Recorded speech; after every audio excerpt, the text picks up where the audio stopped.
Welcome to Smex Ed. Class is in session. I'm your host, Amanda King, and I'm here to teach anybody who wants to fucking listen how to have the audacity to say fuck it to societal standards and live their most authentic life. This podcast is dedicated to bringing the sexual conversations we have behind doors onto the main fucking stage. Because sex, masturbation, squirting, guess what? It is all normal. And by bringing these conversations to the forefront, we help people feel less alone in this world. We help them feel safe. We help them gain their power back. We help them step into their confidence and express themselves sexually in this world unapologetically. Because it takes fucking audacity to be your truest self. And we have a boatloads of audacity all up in this bitch. So let me ask you this. Are you ready for some epic shit? So let's chat about some fun facts about orgasms when it comes to the female body. Number one, it is a huge misconception that people believe that all women can get off via penetration alone. That is not true. In fact, only 18% of the entire world of women can get off with penetration alone. But we are brought up in a patriarchal society that focuses on penetration because penetration leads to procreation. So if you have never had an orgasm before via penetration solely, you are not broken. There is nothing wrong with you. You're not part of the minority. You're actually part of the majority. Misconception number two, that it is easy to make a woman orgasm. And this gets just like personified, especially in TV and movies when you see a girl orgasm in like 3.4 seconds. It's actually a huge misconception. It's extremely hard to make a woman orgasm for a variety of reasons. Women need a little bit more lead up time to the actual act itself. So foreplay is key in order to help your partner orgasm a bit more quickly. And I'm not just discussing physical foreplay like fingering, oral sex. I'm talking about mental foreplay ahead of time, meaning trying to get your partner in the mood before you even step into the room. Because if they're mentally there, their body will follow. If they come in cold, it's going to take even longer to warm them up. Number three, that all women orgasm the same way. Absolutely not even true. Every single individual's body is different. So that means orgasming feels different for every single woman, which is one of the reasons I think it's so hard to pin down when we are looking at scientific evidence and doing studies, is because the female body is so different. And so a G-spot orgasm to one woman isn't going to feel the same to another. And on top of that, women have 12 types of orgasms, not including female ejaculation, which are two other types of orgasms themselves. So let's quickly discuss the 12 different types of orgasm a woman can have. We have an oral orgasm that is through kissing. We have nipple orgasm through nipple stimulation, clitoral orgasm. Then we go into the U-spot orgasm, which is external only. We have A-spot orgasm, G-spot orgasm, and cervical orgasm, all located within the vaginal canal.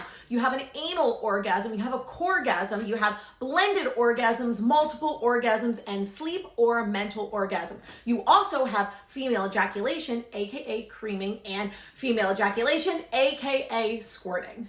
Now, if you're a woman who cannot get off via penetration alone, the worst thing in the entire world is to fake your orgasm for your partner's sake to make them feel good. Number one, another misconception I could say, is that just because women don't orgasm doesn't mean it doesn't feel good. It can still feel good, and an orgasm isn't produced. They don't go hand in hand.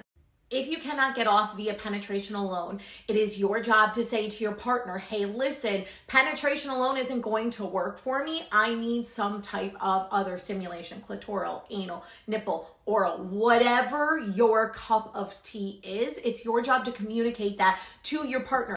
The more orgasms you fake, the more harm you do to your sex life. Because if your partner doesn't know that that doesn't feel good, and you fake an orgasm, they're going to think that you like that, and they're going to continue that same pattern of behavior over and over again because they think that's what you want. And just in case there's someone out there that needs to hear this today, you deserve to feel the maximum amount of pleasure that your body can produce. You deserve the right to say to someone, that doesn't feel good, I would like this instead. You deserve the right to have your wants, needs, and desires met and seen and granted during sexual encounters.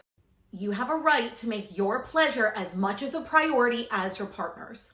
You have the right to communicate that to your partner anytime, any day, any situation. Let's end with some fun facts about the female orgasm. So the female orgasm can last anywhere on average between 13 to 51 seconds, which is almost double what a male orgasm can last, which is 6 to 10 seconds. Fun fact number 2, that after a female orgasm, women can experience what are called aftershocks. So she can experience a large orgasm and then have these tiny little orgasms after that are almost like a wave-like sensation that will go through her body.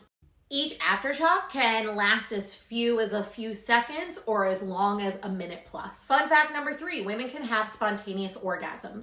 They're pretty rare, but women can have orgasms during exercise, that's what a orgasm is, and or sleeping, which is basically the male equivalent of a wet dream, and or they can have conscious orgasms just by fantasizing. There's also breath work that people can do in order to create orgasms, but basically a spontaneous orgasm is an orgasm that happens without any direct type of physical stimulation. And number 4, the intensity of orgasms actually increases with age. Women in their 30s and 40s on average report more intense orgasms than they had in their 20s. Women also sexually peak with age. Typically in your late 30s to your early 40s, the male counterpart sexually peaks in their late teens, early 20s. And I believe a massive reason for the more intense orgasms is as you get older, you become more confident in your body, you become more self-aware, and you just begin to step into your sexuality as an individual a little bit more. And that is all that I have for you today, which is pretty awesome because I pulled that all from a fucking keychain. I had no plan on what to discuss today, and this keychain it spoke through me. So I hope that you liked that lesson. If you have any other follow-up questions about the female body, orgasms, let me know. I'm happy to answer them and do follow-up videos. Thanks for being here, guys. Thank you so much for listening to Smex Ed with Amanda. And some parting words for you today. Remember this, no matter how hard society pushes you down, no matter how many times you fall, as long as you get the fuck back up, they can never stop you. You are unfuckable with. You will win. Don't allow this world to dictate how you show up in it. Don't allow society to make you bend the knee. Instead, make them bend theirs. And don't forget, if you like what you heard, go on to iTunes and Spotify and leave your girl a review. Until next time, my beautiful people.